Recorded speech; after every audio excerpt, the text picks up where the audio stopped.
सभी भाइयों को राम राम। आज हम एक ट्रांसफार्मर बना रहे हैं।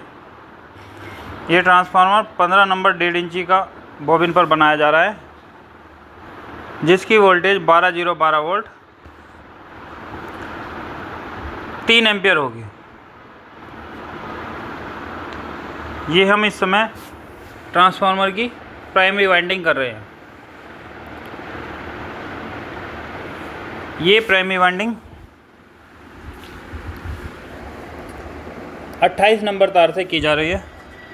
यह एल्युमिनियम वायर है 28 नंबर। इसमें हम 950 टर्ने डालेंगे प्राइमरी में। अब इसके बाद इस पर हम पेपर लगाएंगे।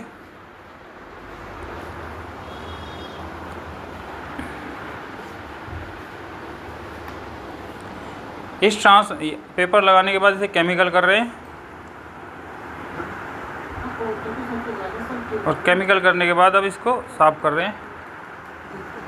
साफ़ करके इस पर प्राइमरी की लीड लगा रहे हैं। ये आप देख सकते हैं प्राइमरी की लीड।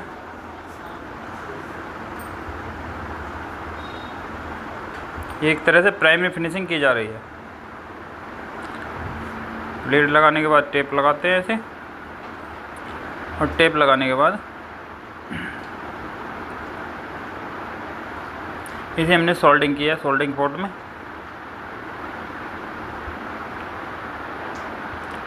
सोल्डिंग करने के बाद हम इस पर एक दोबारा से कर रहे हैं ताकि कोई डाउट ना रहे। सोल्डिंग में कनेक्शन अच्छी तरह हो जाए, सोल्डिंग अच्छी तरह हो जाए।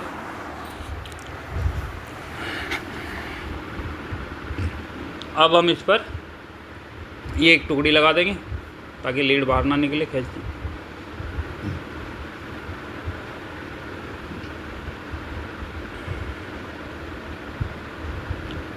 इस पर फिर पेपर लगाते हैं। हमेशा ध्यान रखना, पेपर यहाँ से स्टार्ट करते हैं, यहाँ से, और इसको कवर करके यहाँ तक ले जाते हैं। यानी ऊपर के हिस्से पे लगभग डबल पेपर होता है ताकि शॉर्ट होने का कोई डर ना रहे। अब हम इस पर सेकेंडरी वाइंडिंग कर रहे हैं।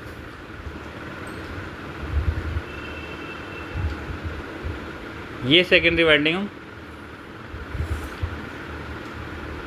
20 नंबर वायर से कर रहे हैं।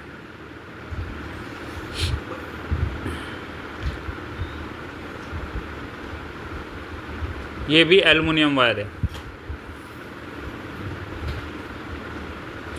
इसमें हम नंबर ऑफ टर्न 58 + 58 डालेंगे।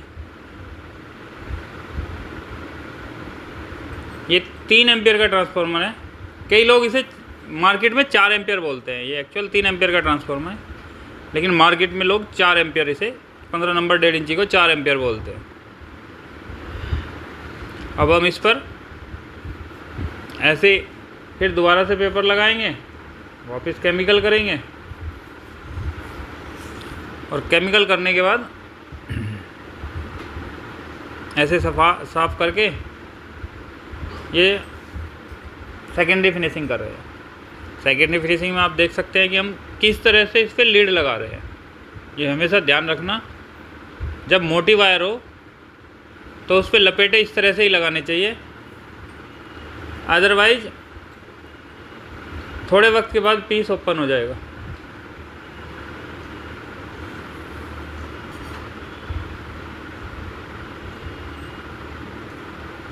क्योंकि अगर आप इस पर वैसे लपेटेंगे तो इस पर सोल्डिंग नहीं पकड़ेगा, और सोल्डिंग नहीं पकड़ेगा तो थोड़े वक्त के बाद ये ओपन हो जाएगा, या फिर यहाँ से स्पार्क होकर जल जाएगा।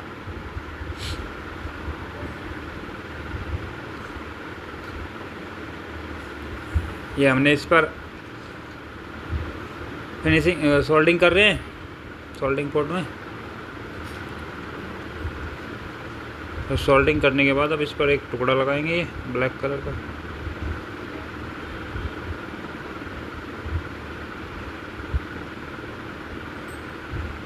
ऐसे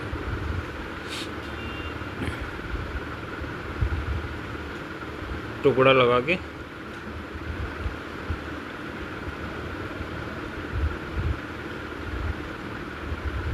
इसको हम सेकेंडरी फिनिशिंग कहते हैं। और ये सेकेंडरी फिनिशिंग अब कंप्लीट हो गई है फिल्म पेपर लगने के बाद। अब हम इस पर कोर भरेंगे। ये फिनिशिंग हो गई है। अब हम इस पीस में कोर भरेंगे।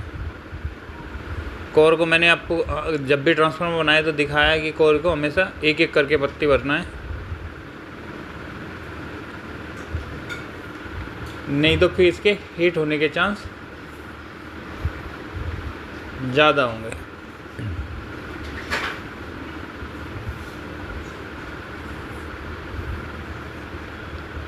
एक पत्ती इधर से और एक पत्ती इधर से करते हुए धीरे धीरे पीस को भरते जाएंगे।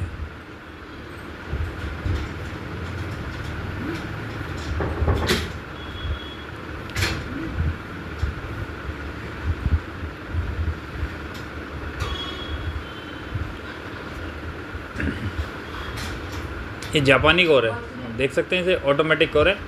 क्वालिटी वाइज भी आप कोर की देखेंगे तो कोर काफ़ी अच्छी क्वालिटी की है।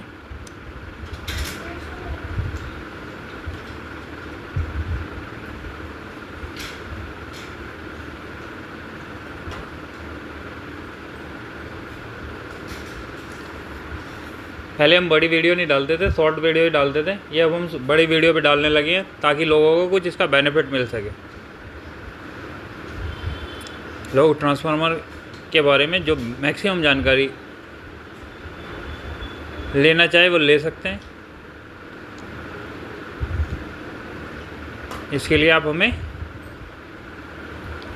कमेंट्स कर सकते हैं। कमेंट्स पे हमारी कोशिश होगी हम रिप्लाई करें आपको।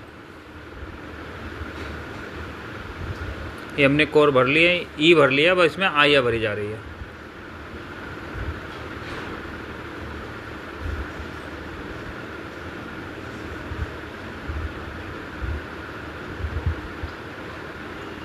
वही सी बावरी की डायरेक्शन देख के एक ही डायरेक्शन में कोर को भरते रहते हैं।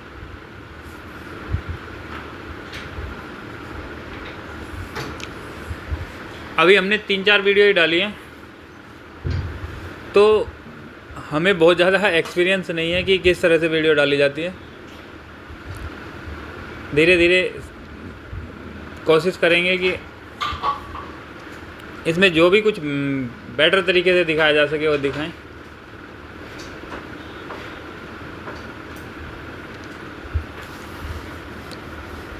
ताकि जो दिल्ली से बाहर के लोग हैं, जो बाहर ट्रांसफार्मर की रिपेयरिंग करते हैं या फिर कुछ लोग बनाते भी हैं,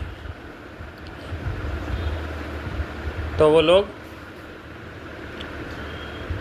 इससे जो हेल्प ले सकें वो ले सकें, ले ले। ये आई भर गई है।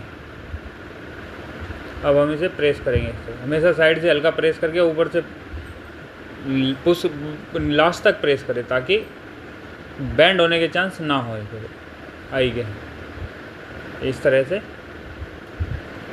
ये देख। अब हम इस पर एक क्लैंप लगा रहे हैं। इस क्लैंप को रेक्टेंगल क्लैंप कहते हैं। कुछ एल टाइप क्लैंप भी आते हैं, लेकिन रेक्टेंगल क्लैंप लगाने से एक बेनिफिट ये होता है कि पीस चारों तरफ से टाइट हो जाता है, जिससे कि हमिंग होने के चांस कम होते हैं। वैसे तो एल से भी हो जाता है, लेकिन थोड़ा सा एल में क्या है, लुक इसकी लुक एल से थोड़ी सी बेटर आती है।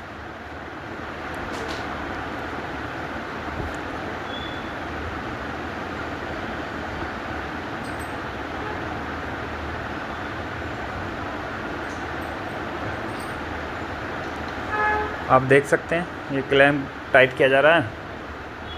इसे नट बोल्ट को टाइट करके